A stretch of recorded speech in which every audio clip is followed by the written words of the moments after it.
Allons-y, allons-y, mes amis, pour une correction du bac S 2014 Antilles et Métropole.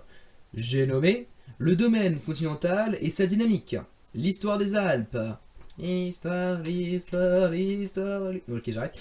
C'est un QCM, donc sur 3 points, avec 5 questions. On va commencer par analyser le document qui nous est présenté. On remarque des chiffres qui correspondent aux questions qui vont nous être posées. Donc on regarde vite fait de quoi ça parle. Voilà, les Alpes, orogénèse, formation d'une montagne, ok. Voilà, ophiolite, sédiments, compression, ok, d'accord. Bon. On va commencer par la question 1. La croûte continentale est fracturée. Les différents compartiments se sont déplacés les uns par rapport aux autres selon... Réponse 1. Un mouvement le long d'une faille normale associé à une compression. Réponse B. Un mouvement le long d'une faille normale associé à une distension. Réponse C, un mouvement le long d'une faille inverse associé à une compression. Et réponse D, un mouvement le long d'une faille inverse associé à une distension. Alors là, tout de suite, on va regarder le numéro qui est associé à la question. Donc là, on voit le petit 1. Voilà, on voit la faille. On voit des flèches. Et on voit à gauche et à droite compression. Donc voilà, ça va nous donner un indice. On sait que c'est une compression. Parce qu'on regarde à gauche deux grosses flèches qui nous indiquent compression. Donc ça va être soit une faille normale, soit une faille inverse. Alors, comment reconnaître une faille normale d'une faille inverse? Alors c'est très simple, lors d'une compression, en fait, les blocs, il y a un bloc qui va se soulever, qui va être un peu plus en hauteur. Donc là, je vous ai fait un petit dessin. Donc on voit un bloc normal, puis le mouvement de compression, qui va compresser le bloc, et le bloc va se soulever. Il y a un bloc qui va se soulever. Le bloc en fait va chercher de la hauteur vu qu'il est compressé au niveau de la largeur. Une faille normale, deuxième dessin, je sais l'artiste, on voit un bloc, là ce sont des divergences ou extensions, donc là le bloc il est tiré. Donc si le bloc il est tiré, au lieu en fait d'augmenter en hauteur, ce qui n'a aucun sens parce que quand on étire quelque chose il ne peut pas augmenter en hauteur, il va surtout s'élargir. Donc là les failles normales elles vont être tirées. Et c'est comme ça qu'on reconnaît une faille inverse, parce que le bloc, il glisse, il descend, il ne monte pas sur l'autre. Ensuite, question 2. L'épaississement de la croûte continentale est lié à... Réponse A, la formation d'une racine crustale et d'un relief constitué de sédiments plissés charriés. Réponse B, la disparition d'une racine crustale et d'un relief constitué de sédiments plissés charriés. Réponse C, la formation d'une racine crustale et d'un relief constitué de sédiments non déformés. Réponse D, la disparition d'une racine crustale et d'un relief constitué de sédiments non déformés. Donc je vous invite à voir ma précédente vidéo qui explique très bien la réponse à cette question. Mais bon, je vais vous faire un petit débrief. Donc lors d'une formation d'une montagne, il y a une racine crustale qui va se former pour compenser en fait la matière qui est au-dessus. Donc déjà, l'épaississement de la croûte, il peut que être avec la formation d'une racine crustale. Ensuite, constitué de sédiments non déformés ou des sédiments plissés charriés. Donc là, tout de suite, encore la vidéo, voilà, j'ai parlé de nappe de charriage et tout, vous allez voir.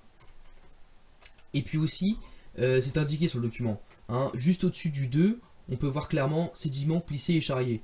J'ai pas trop cherché à comprendre, même si on ne connaît pas, voilà, on voit un indice. Sédiments plissés et charriés, bon, on sait déjà que c'est ça, donc ça peut être déformé, et on sait que lors de l'épaississement de la côte continentale, en fait, ça va être, dans ce cas-là, ça va être l'orogénèse, vu qu'on parle d'Alpes, et bah du coup, ça va être la formation d'une racine crustale, pour compenser en fait la hauteur.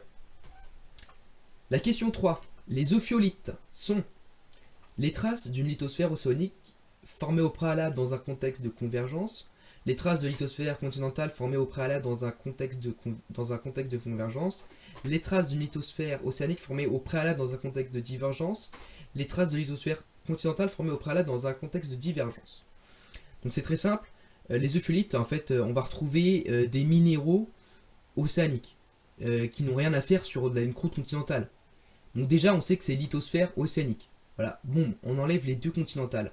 Ensuite, c'est au préalable dans un contexte de ou convergence ou divergence. Donc là, il faut juste se souvenir donc, de ce qu'on voit en première S, la formation de la lithosphère océanique. Donc comme c'est au préalable qui veut dire, en synonyme on peut dire avant ou auparavant. Donc comment se forme la lithosphère océanique? Bah, en fait c'est tout simplement par divergence. Parce qu'en fait il va y avoir des extensions, on va avoir la dorsale qui va pousser la lithosphère océanique et qui va créer en fait, enfin pas pousser la lithosphère océanique, enfin si qui va pousser la lithosphère océanique et qui va pousser du coup tout ce qui est à côté pour que en fait la roche sorte, pour que la matière sorte et que la lithosphère océanique soit créée. Donc auparavant en fait on peut pas dire que ce soit par convergence.